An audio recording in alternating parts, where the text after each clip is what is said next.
हाँ, जो बयान वापस हो गया तो फिर उत्साह हो ना हो कोई खास बात नहीं है। एक चीज जो लगातार हमारे मित्र समय समय पर कहते हैं, हालांकि बहुत चीजों में दम नहीं है, लेकिन कुछ बातें जो हमको स्पष्ट करनी जरूरी होती हैं तो उसकी जानकारी हमको देनी होती है। जैसे ये सरकारी नौकरियों का विषय आता है, सरकारी नौकरियों में अभी तक आंकड़े सब आपके सामने भी हम बार बार बताते हैं, फिर बता रहा हूं कि उन्होंने 10 साल के कार्यकाल में सरकारी नौकरियां कुल 80,000 के आसपास दी थी, 80,000 81,000 10 साल में पूरे। हमने अभी तक 8.5 साल में 1,02,000 नौकरियां हम दे चुके हैं, और विद इन नेक्स्ट 6 मंथ्स, जिसमें ग्रुप सी की और ग्रुप डी की ये, और उसके अलावा जो अध्यापक हैं पीजीटी वगैरह, और पुलिस के भी 5,000 उसमें, तो सब मिलाकर के 60,000 के आसपास नौकरियां और हम 6 महीने में दे देंगे। यानी 9 साल में हो जाएंगी। इनकी 80 जो है वो 10 साल की हैं, तो डबल संख्या हमारे 9 साल में हो जाएगी। 10वां साल जब शुरू होगा उसका जो अलग से आवश्यकता होगी वो हम करेंगे। तो एक आंकड़ा ही आपको मैं इसको अभी मैं कह नहीं सकता, क्योंकि लास्ट ईयर में कितनी रिक्वेशन आती है वो तो डिपार्टमेंट्स के ऊपर निर्भर करता है कितनी वो देते हैं। हाँ, लेकिन एचकेआरएम की सब जोड़ लेंगे तो ये 2 लाख से ऊपर हो जाएगी, क्योंकि एचकेआरएम की भर्ती को हम उस प्रकार की भर्ती नहीं मानते। वो आवश्यकता के हिसाब से जितने समय की डिमांड होती है उतने समय के लिए ही उनको लगाया जाता है। और एक चीज और जो आपके सामने उल्लेख करूंगा कि इस पेंशन के नाते से, जो सामाजिक सुरक्षा पेंशन है जिसके बारे में ये कहते हैं इतनी कट गई, ये हो गया वो हो गया, अब ये पेंशन की संख्या भी 2014 में ये संख्या थी जब वो छोड़ करके गए थे 21.82 लाख, 21,82,000, और अभी जो है 30,78,000 है। यानी 9 लाख लोग एक प्रकार का ये माने कि 45% उसमें वृद्धि हुई है। इतनी संख्या ज्यादा बढ़ी, चलो संख्या भी बढ़ गई। फिर जहां तक इसका जो टोटल एक्सपेंसेस है, उनके समय में ये टोटल एक्सपेंस साल का होता था 2618 करोड़, महीने का 218 करोड़ था, तो साल का 2618 करोड़, और हमारा अब जो है 2,618 करोड़ की जगह सालाना 10,157 करोड़ होता है।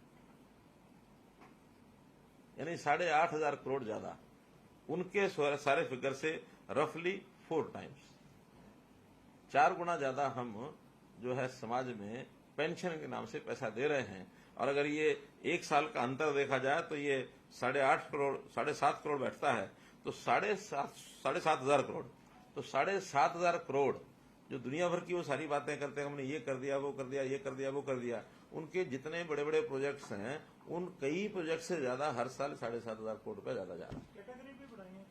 कैटेगरी भी बढ़ाई है, राशि भी बढ़ाई है। उस समय तो 1,000 रुपए छोड़ के गए थे। अगर 2002-03 में तो शायद 600 करोड़ कितनी, 600 रुपया थी, कितनी थी, 300 रुपया नहीं, जब 4-5 में ये लोग आए थे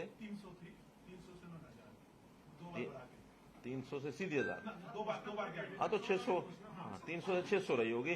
मानो जो इनके स्टार्टिंग में 2004 में 600 थी, जो आज इस समय 2,750 है। तो उस नाते से कितना जनता को सोशल पेंशन के नाते से लाभ मिल रहा है हरियाणा में, इसका कभी भी वो चर्चा करें कि वहां के सरपंच जो थोड़ा बहुत इस ओर स्वर उठाते भी रहे होंगे, तो उनका शुरू में हमें ये लगा, लेकिन बाद में हमें लगा ये तो बहुत बढ़िया है, हम तो इसमें से बच गए। और वास्तव में सरपंचों के खिलाफ जो तलवार लटकी रहती थी, आज भी 1,000 से ऊपर सरपंच ऐसे हैं जिनके पिछले रिकॉर्ड गायब हैं। अब उसके खिलाफ क्या करना होगा जरा विचार करेंगे, लेकिन अब आगे ये समस्या नहीं रही, उनको रिकॉर्ड बनाने की आवश्यकता नहीं। हर एक चीज ऑनलाइन आ जाएगी, पोर्टल पर रहेगी, और वो जो उनका जो ऑफिस है, बैक ऑफिस में वो डाटा बना रहेगा, कभी भी निकाल लो उसको। तो इसलिए वो सब इसमें प्रसन्न है। अभी ऐसे दूसरा विषय जो मैंने वहां नौकरियों का, यानी 8-10 साल पहले नौकरियों की क्या स्थिति थी और आज नौकरियां कैसे मिलती हैं, इतना अति उत्साह था लोगों में कि पहले बंडल के बंडल, ढेर के ढेर हमको पैसे इकट्ठे करने पड़ते थे, नौकरियां रेट था।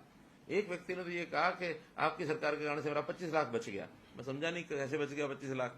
तो बात तो नौकरी की कर रहा था कि मेरा बेटा नौकरी लगा है, अगर यही कांग्रेस सरकार होती तो ये 25 लाख रुपए मिलती। मैंने कहा आपको कैसे पता? कहने लगे मैं पहले कांग्रेस में था।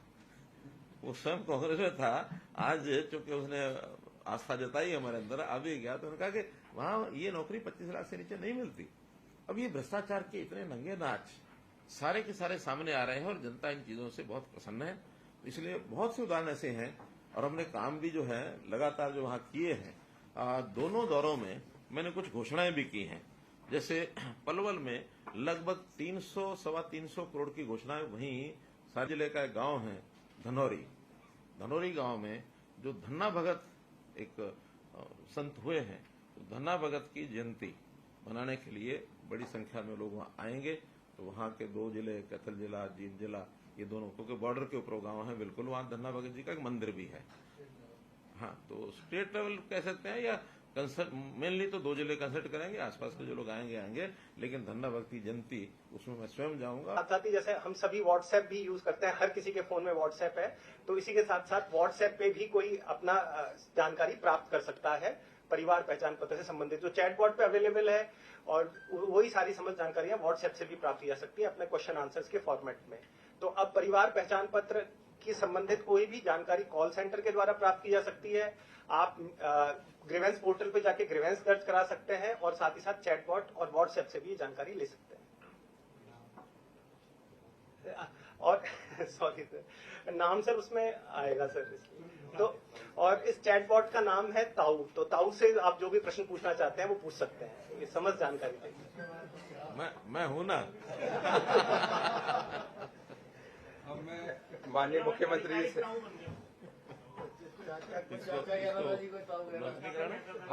अब मैं माननीय मुख्यमंत्री से अनुरोध करूंगा कि माउस का बटन दबाकर ताऊ नामक चैटबॉट का लोकार्पण करें।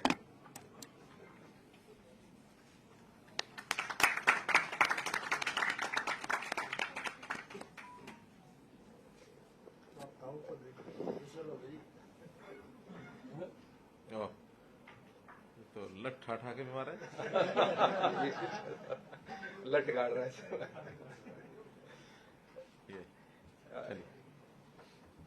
इसी कड़ी में हरियाणा परिवार पहचान पत्र अथॉरिटी और सेवा विभाग द्वारा हाल में ही ऑटोमेटिक बुढ़ापा पेंशन शुरू करी गई थी, जिसमें अगर कोई भी एलिजिबल व्यक्ति है जिसकी 60 साल की उम्र हो जाती है और उसका इनकम लिमिट में वो परिवार आता है, तो उसकी प्रोएक्टिव पेंशन बनाई जाती है। तो उसी कड़ी में आज दिव्यांग प्रोएक्टिव पेंशन का लोकार्पण माननीय मुख्यमंत्री जी करेंगे।